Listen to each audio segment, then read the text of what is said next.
looking to advance your career and do you want to know about the top 5 strategies and tips of using LinkedIn to actually grab a new job?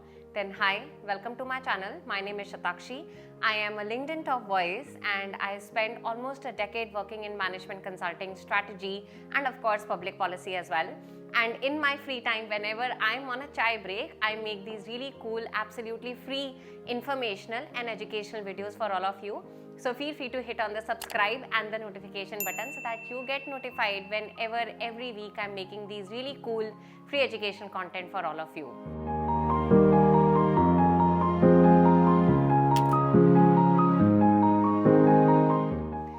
If I were to talk about this topic, this is a topic which is really relevant in 21st century. In fact, I realize that I have become very lucky when it comes to introduction on LinkedIn, when it comes to writing on LinkedIn, and it has opened a lot of doors for me, not in terms of getting a job, but to actually advance my entrepreneurial ambitions as well.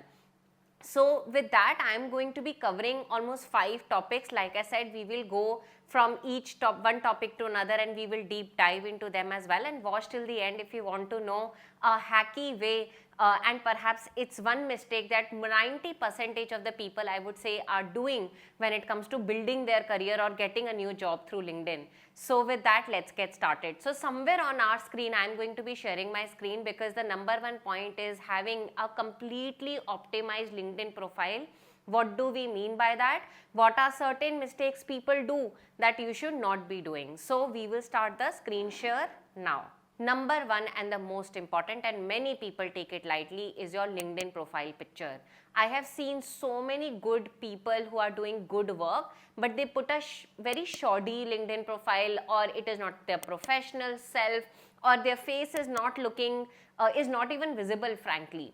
So of all the pools of photographs you have, look at the one which looks the most professional. Yes, a part of your personality stands out, and most importantly, your face is actually extremely visible. If you realize that you are not sitting on any of those photographs, then I highly suggest you to get clicked in a manner that could be used for LinkedIn. It will actually bear extraordinary return on investment on your profile and for your career. I have actually, as an entrepreneur today, I hire very often, and if there are profiles who do not have photographs, we don't trust them, right? We do not even know it's a fake profile or if it's a genuine profile. So the bare minimum hygiene for your LinkedIn profile is have a recognizable, have a pleasant looking photograph for yourself, which is professional enough as well. So that's point number one. Point number 2, now LinkedIn has a top LinkedIn cover photograph as well. Of course, in my case, you get to see the LinkedIn top voice, but in your case, for example, if you have an expertise or if you have skills such as in artificial intelligence and data analysis, so on and so forth, you can write the top 3 things that you are really good at, and that will just suddenly capture the attention of someone who is looking at your profile from hiring you. That will be really very helpful to catch attention because everyone's attention span is actually really going down. With that, I move towards this third section, which again I feel is extremely underutilized by people who are either not writing on LinkedIn or actually who are not even entrepreneurs. So featured sections is the one where you could share any awards, any accolades, any previous work you have done. Think about it, right? When someone is reading your profile, it is going top to bottom, not bottom to up. So my high and active advice for all of you would be that you reach out and you think, what is the best work you have done? What are certain awards you have taken? What are certain things you have written on LinkedIn that you would also want to actually share with the world? The fourth section, which again is my favorite, is the about me section, and oh my, I see so many people doing mistake at it. The reason why I'm sharing this right now in front of your screen is so that you could take few examples what are good ways of writing about yourself. So for example, I resonate with the fact that I'm a businesswoman, I'm a former management consultant, I'm a writer, I'm a public policy advisor and a global advocate for young girls, and because I am the co-CEO of Global Governance Initiative, I'm talking about my work with the links and all the awards and accolades that I have gotten from Economic Times being the most promising women leader and many other LinkedIn top voice, etc. I have shared there, right? So I know that you might feel little FOMO that I do not have those awards and accolades. Absolutely, I didn't have all of those when I started my career almost a decade ago. But I had something. I had my good GPAs, I had good internships, so on and so forth. So whatever you have, put your best foot front on the top of your profile. So that's the fourth section of a good optimized LinkedIn profile. And by the way, LinkedIn in itself will tell you if your profile is at a beginner level, intermediate or an advanced level. So you can always go back to your LinkedIn profile and check which level are you sitting at. Then the fifth section, which is again my favorite, is don't just put the designation on the organization where you're working. That's the bare minimum, of course, you have to do. Talk also about it. Give some sense of, imagine potential employer is actually looking at your profile, right? What kind of impression would you want to leave upon them? So for example, for my organization, which I have been leading since 4 years, I'm saying GJ Impact MBA has created an Ivy League MBA outcome at 1,000 of the cost. You learn from industry leaders, you advance your careers, you become part of a global community, it's globally recognized, and then of course employers hire from us. Similarly, when I was an advisor at Tony Blair Institute for Global Change, I'm giving a hint that I advise foreign governments on building thought leadership on foreign affairs and economic policies as part of advisory team of Tony Blair, who's a former UK Prime Minister, and I was stationed in Dubai. Now, I once again understand that many of you may not have these levels of experience and hence I am guiding you, but whatever internships, whatever small gig work that you have done in any other organization, talk about it. Give a flavor of the kind of strategic work, thought leadership work that you were doing in many of these organizations. So that's the fifth section of a good LinkedIn profile. The sixth and the last and the most important section is about your skills. It is very important that you get endorsement of the skills through your friends in college, through your network in your internship, or through your boss in your current setup. And the seventh one, of course, is I would say recommendations. So I have hidden the older recommendations because now my profile get a lot of I would rather say traction, but you can see I have given a lot of recommendations to GGINs who are GGI fellows. You should also actually have recommendation on your profile so that you stand out, and people, when they are looking at your profile, they realize that you are the topmost cream of whatever academic institute, whatever professional experience you are, whatever professional experiences you are gathering. Now the last hack of a good LinkedIn profile, which is that your top sentence really matters. Do not write artistic sentences. Write things that are Googleable or searchable on LinkedIn. So for example, in my case, you can see that I am CEO Global Governance Initiative, ex-BCG Advisor International Affairs, and I am also a writer. Now, if you want to actually make a career in machine learning, employers, and in fact, I'm an employer today, we actually Google or we actually search on LinkedIn by typing keywords. Let me actually show you. So for example, I am looking for a product manager or in my organization, Global Governance Initiative. I will search for product manager. I will go to people, and you will suddenly see people who have put product manager in their top headlines. It is what LinkedIn is using as a data to show the search results. So that is another good hack for you to actually have a very strong LinkedIn profile. So that's the first section of the top 5 secret hacks to actually get a job through LinkedIn. Let's move towards the second section, which is that most of the people, when they actually look for a job, they go to the LinkedIn jobs section and they start hunting for a job. But many organizations actually do not even share or publish those jobs, and it is known that many of the times these jobs on LinkedIn are outdated, which means that they have already been closed, and you will see them that they are actively hiring. They have not updated the status that they have already closed the role. I have another hack for you. Many organizations actually on their own employer page on LinkedIn share that they're actively hiring. So for example, we very often do that for Global Governance Initiative. So whatever organization pool, which is your dream firm, which is your reach firm, which is your safe firm, go and start following them on LinkedIn so that you are the first one to get notified when they're hiring. Once again, I'll give you an example. So for example, I was an advisor at Tony Blair Institute for Global Change.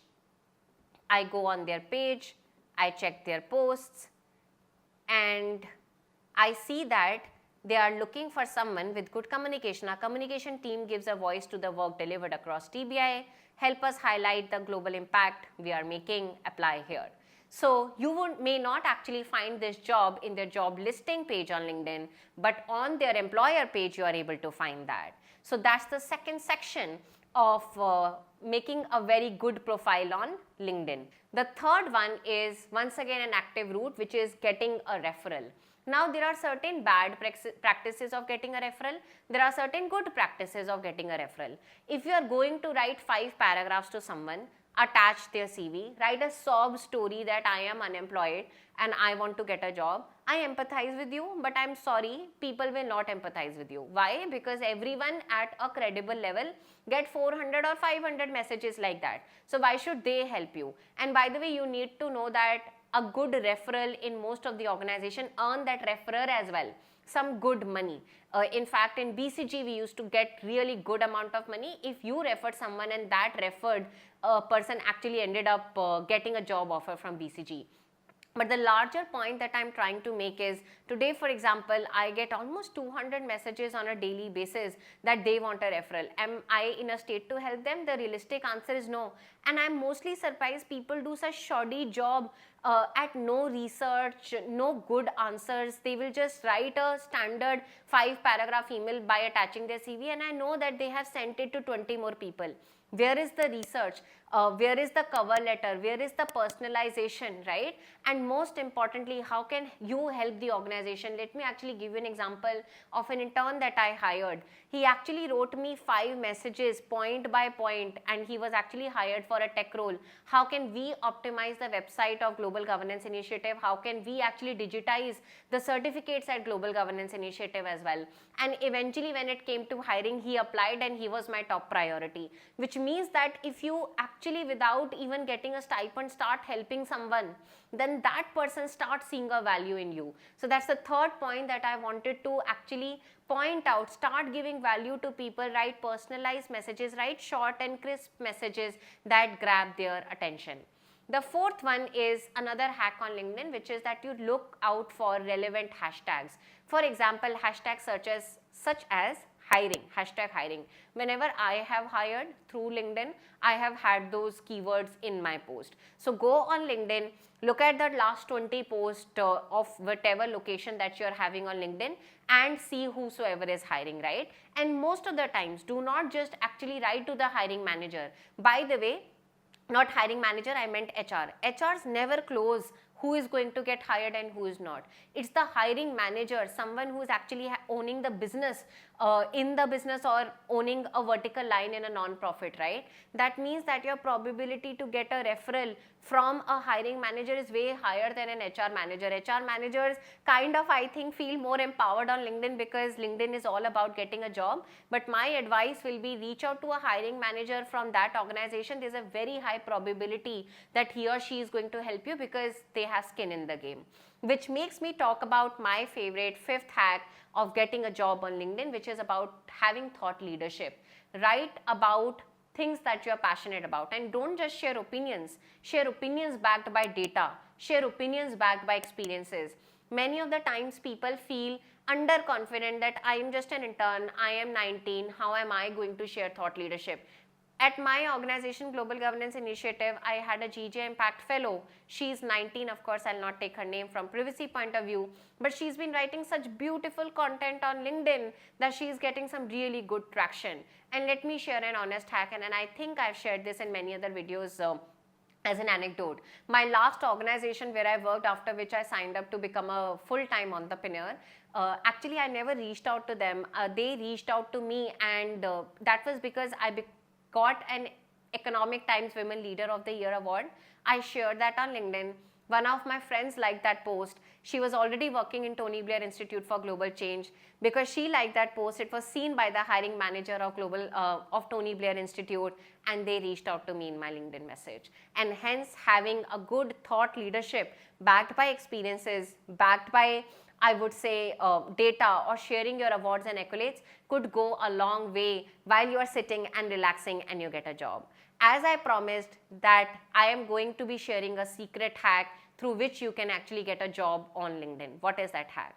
I see that people have this logo on their profile picture which is open to get hired, right?